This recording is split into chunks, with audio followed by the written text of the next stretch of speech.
मिरज विधानसभा क्षेत्रात विकासाचा धडाका 162.48 कोटी रुपयांची कामे मंजूर.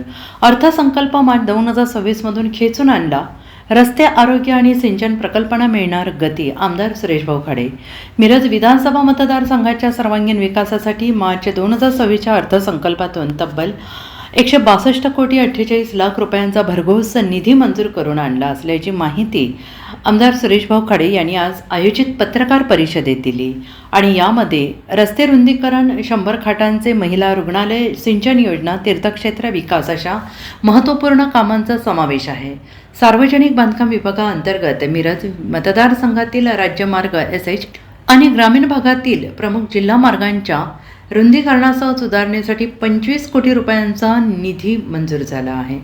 मिरजेच्या मध्यवर्ती किसान चौक येथे 100 खाटांच्या रुग्णालयासाठी 46.73 कोटी रुपयांच्या निधीला प्रशासकीय मान्यता मिळाली होती. तांत्रिक कारणास्तव थांबलेली स्थगिती उठवण्यासाठी आरोग्यमंत्री नामदा प्रकाश आंबेडकर यांनी सकारात्मक प्रतिसाद दिलेला असून लवकरच या कामाला सुरुवात होईल.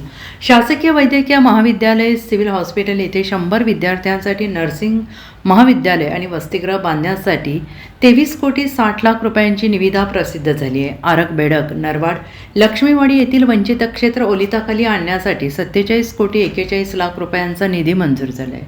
मिरज मतदारसंघाचा कायापालट करणे हेच आमचे ध्येय असून या 162 कोटींच्या निधीमुळे अनेक प्रलंबित प्रश्न सुटणार आहेत आणि हे सर्व कामे दर्जेदार आणि वेळेत पूर्ण करण्यावर आमचा भर राहील असा विश्वास आमदार सुरेशभाऊ खाडे यांनी व्यक्त केला आहे.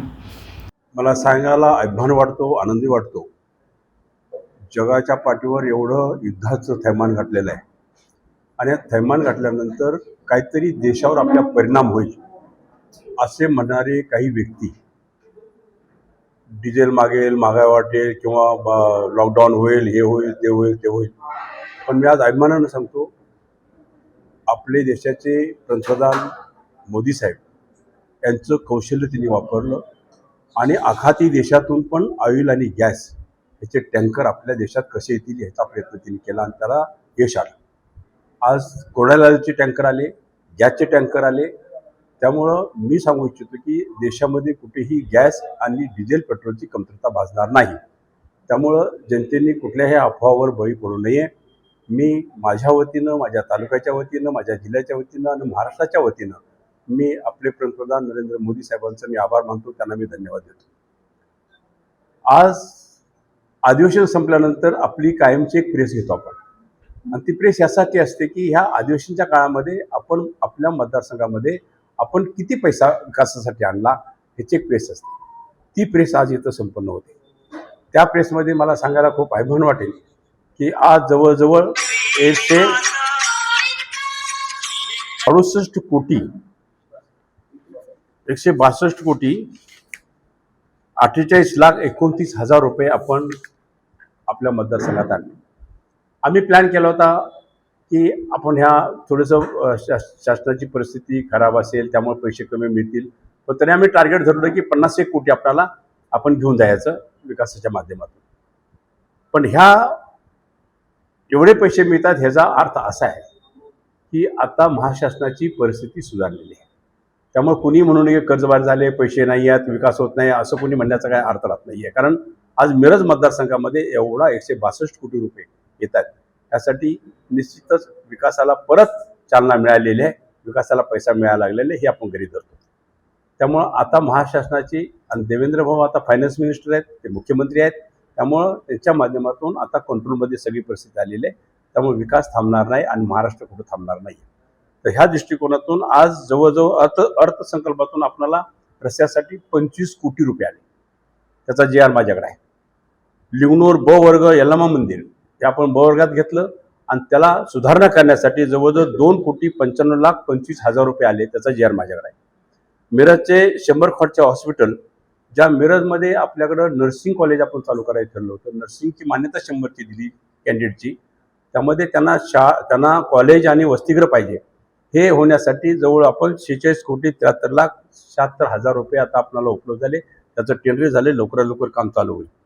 आरग बेडग म्हैसाळ योजना, जे म्हैसाळपासून काही भाग पाण्यापासून गावं काय आणि काही भाग गावाचा भाग काही वंचित होता, तर तो आम्ही परत त्यांना पुटअप केला आणि पुटअप केल्यानंतर त्यामध्ये आपणाला जवळजवळ 47,41,42,000 रुपये आपल्याला त्या विकासासाठी आपल्याला तिथे मिळालेले आहेत. बोशे तलाव हा एक मोठा तलाव आहे आणि बोशे तलावाच्या खालच्या बाजूला सगळ्या गावच्या 5-6 गावच्या पाण्याच्या स्कीम आहेत. तिथून त्यांच्या जॅकवेल आहेत, तिथून ते पाणी सगळ्या गावाला जातं आणि गाव पाणी पितं. ह्या दृष्टिकोनातून बोशे तलावात कायमस्वरूपी पाणी राहावं, कायमस्वरूपी भरलेला असावा, ह्यासाठी आम्ही प्रयत्न केला. आणि त्यामुळं बनेवाडी तलावाच्या कॅनलमधून डायरेक्ट पाईपलाईन करून बोशे तलाव पाणी कायमस्वरूपी सोडायचं हा प्रकल्प आपण मंजूर केला. त्याला 13,93,87,000 रुपये आपल्याला मंजूर झाले. आपल्या म्हैसाळमधून एक धडक योजना कारखान्याची होती, सांगली कारखान्याची. त्या धडक योजनेमुळं काही गावं पाण्यापासून वंचित राहिली, कारण धडक योजना आहे म्हणून त्यांना म्हैसाळच्या कक्षेत घेतलं नाहीये. पण खूप वर्ष झाली आम्हीही प्रयत्न केला की कारखान्याची एनओसी मिळावी म्हणून, पण आपण एनओसी मिळाली नाही. ज्यावेळी मी कॅबिनेट मंत्री झालो त्यावेळी आम्ही कॅबिनेटमध्ये हा विषय मांडला आणि शासनाकडूनच निर्णय व्हावा हा असा आग्रह धरला आम्ही. आणि आग्रह धरल्यानंतर धडक योजनेतून हे जी गावं वंचित होती ती गावं म्हैसाळमध्ये ॲड केली आणि त्याच्या सर्वेसाठी आज आपल्याला 84,31,000 रुपये मंजूर झाले. त्याचा सर्वे आता चालू झाला. मिरज सिव्हिल नर्सिंग कोर्सेस व वसतिगृह हे आता सांगितलं त्याला 23 कोटी आपल्याला ते मंजूर झाले. त्यामध्ये हे एक हॉस्पिटल होतं की महिला आणि नवजात शिशू याचं एक हॉस्पिटल होतं ते आपण मिरजमध्ये बांधतो. इथं आपण नगरपालिकेचं हॉस्पिटल आहे त्याच्या बाजूला बांधतो आपण. त्याचं उद्घाटन पण झालं. त्यावेळी पैसे मंजूर झाले, टेंडर प्रोसेस झाली, टेंडर निघालं आणि टेंडर अप्रूव्हसाठी ज्यावेळी मंत्रालयात जातं त्यावेळेला एक जार असा निघाला की ज्याच्या वर्क ऑर्डर झाल्या नाहीत, त्याची कामं चालू झाली नाहीत, ती कामं थांबवा आणि ते पैसे वर्ग करा. त्यामुळे हे काम परत गेल्यासारखं असं आम्हाला वाटलं.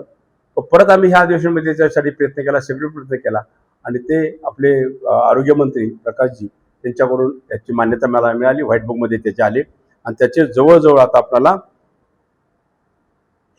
46 कोटी त्याचे 46 कोटी आपल्याला त्याचे उपलब्ध झाले. त्याचबरोबर नागरी जलोत्तम सांगली मिरज कुपवाड महानगरपालिकेच्या मिरज शहरामध्ये 1,99,00,000 रुपये आपल्याला मंजूर झालेत. काही रस्ते दिलेत तुम्हाला, आम्ही सगळे डिटेल्स तुम्हाला आम्ही प्रेस दिलेले आहे. त्यामध्ये बरीच कामं छोटी छोटी कामं आहेत. त्यामध्ये असं करून सगळं मिळून 162,28,29,000 रुपये आपल्याला आता मंजुरी आपल्या हातात आलेली आहे. काही वर्कऑर्डरच्या प्रोसेसमध्ये आहे, काही वर्कऑर्डर टेंडर काढायचे आहेत. अशा प्रोसेसमध्ये हे लवकरात लवकर टेंडर काढून लवकर आपण हे काम चालू करू. काही लोकांना असं वाटतं की आमदार फेकतोय काय तो करतोय, पण कोणाला शंका आली असेल तर त्यानं काही विचार न करता त्यांनी माझ्याकडे यावं. माझ्याकडे सगळे जी.आर आहेत, हे सगळ्यांचे GR up to date GR गव्हर्नमेंटचे मान्यतेचे जी.आर माझ्याकडे आहेत. हे जी.आर आपण बघा. आम्ही खोटं बोलत असेल तसेच आम्हाला मार्गदर्शन करा, तो खरं बोलत असेल तर खऱ्याला खरं म्हणायला तेवढं शिका. एवढीच मी आपल्याला सर्वांना विनंती करतो. धन्यवाद. Bureau report SBN Marathi Sangli.